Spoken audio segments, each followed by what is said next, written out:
নমস্কাৰ জেআৰজি ব্লগলৈ সকলোকে স্বাগতম জনাইছোঁ।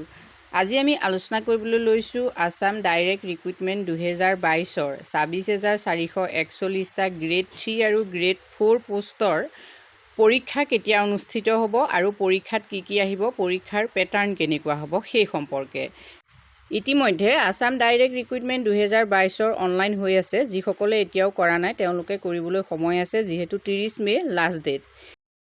যোৱাকালি মুখ্যমন্ত্ৰী ডাঙৰীয়াই ঘোষণা কৰা মতে আসাম ডাইৰেক্ট ৰিক্ৰুটমেণ্টৰ পৰীক্ষা খুব সম্ভৱ জুলাই মাহত অনুষ্ঠিত হ'ব।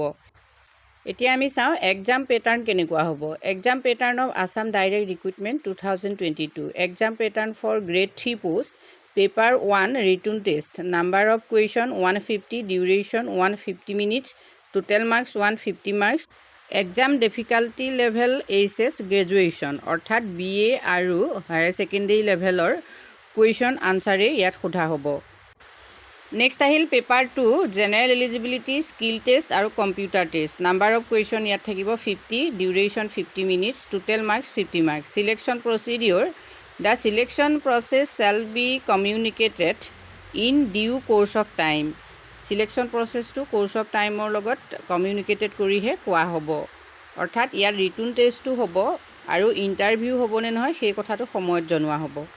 নেক্সট আহিল exam pattern for grade 4 post. Paper 1-2, number of question 100, duration 100 minutes, total marks 100 marks. অৰ্থাৎ ইয়াত পেপাৰ 1 আৰু 2 দুয়োখনতে 100 মাৰ্কছ, দুয়োখনেই 100 মাৰ্কছৰ হ'ব।